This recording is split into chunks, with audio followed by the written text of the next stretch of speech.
Today I'm getting to try one of the most elusive and weirdest offerings from Jack Daniel's. This is the Jack Daniel's Green Label. Let's get into it.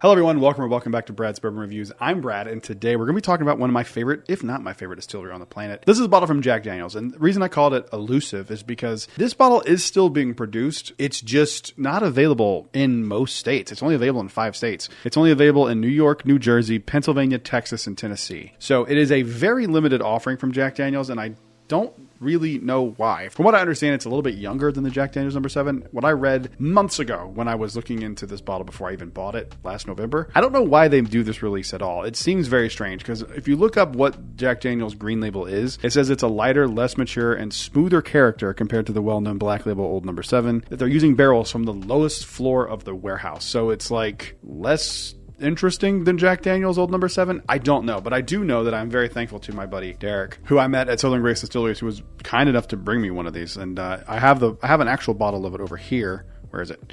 Over here, that I have never opened. So I'm going to open this first and see if it's worth it, because these bottles do go for like $150, $200 sometimes online. So I'm really excited to give this thing a try. And I will say, for this being such a small bottle, it is a glass bottle, and that makes me very happy. So let's go ahead and see what we think about this. Because when I think Jack Daniel's Old No. 7, I think like charcoal. I think a little bit of like charcoal maple, a little smokiness, a little sweetness, a little oak, and a little bit of banana. I'm curious if this is going to have any of those characteristics. Only one way to find out. Let's give it a nosing. Let's see how we feel. I really wish I had a bottle of Old No. 7 to compare this to. I oddly don't. I mean, I have some down here in like the Masters collection, but I'm not opening those. Maybe we'll have to do a comparison video one day, but let's just go ahead and review this as if it's its own thing, because it is its own thing. It smells like what in your brain you think Jack Daniel's smells like. It's got a little more sweet oak to it, I think, than traditional Jack Daniel's Old No. 7. I haven't had Old No. 7 by itself in quite a long time. It is very sweet on the nose, and there is like a walnutty kind of banana bread note here, but it's really faint, and the rest of it is just really sweet oak. Wouldn't it be wild if this was like way better than Old No. 7? For people wondering, it does come in at 80 proof, so very low proof bourbon here. Whiskey, whatever. Tennessee whiskey, bourbon, whatever you want to call it. I do have to say this. This is probably the best nose I've ever had on something this low proof, because it doesn't have that weird like watery smell that you usually get when something is this low proof. It smells like a sweet bourbon. It smells like if you like watered down Jack Daniel's 10, to be honest with you. No ethanol burn, it's 80 proof, but sometimes these 80 proof, lower proof, terrible mixer bourbons or whiskeys have really funky noses to them. This one doesn't. It smells really nice. I am very biased to Jack Daniel's, just keep that in mind. Yeah, I really got I got no complaints on the nose. Let's give it a mouthing. Let's see how we feel. There's really nothing to it other than like a little bit of clingy oak on the back end of my tongue. A little bit of spice there. Really not much to it on the palate. The nose is way better than the palate. It's very watered down.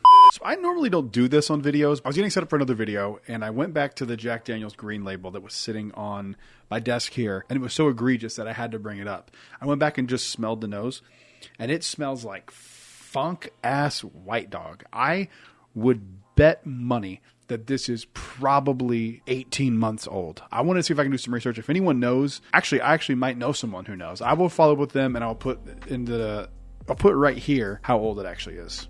But those weird notes, like the sweet oak carryover, on the very end of the finish, there's like a little hint of bubblegum. It's very strange. I don't want to say this is disappointing, because I honestly didn't really expect too much out of it, but there is a very odd aftertaste that's like weird metal or something. It's not pleasant. The first initial sip's not bad. Like if you're mixing this with Coke, I bet you're going to be doing okay. But if it's only available in those states, so it's pretty hard to come by. And like I don't really think that's what I would use this for, to be honest. I mean, I don't think I'll probably go back to this. I don't really like this that much. I don't really know if I want to. I'm going to rate it because I have to. It's part of the video. The nose is just so interesting. It's so much better. Like way better. Oh, God, that aftertaste is just absolute shit.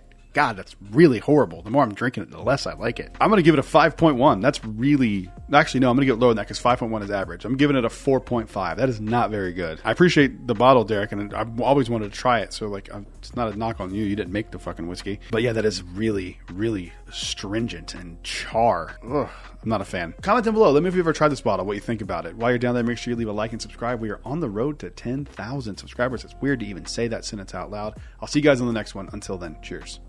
A big thank you to all the Patreon supporters you see on screen right now.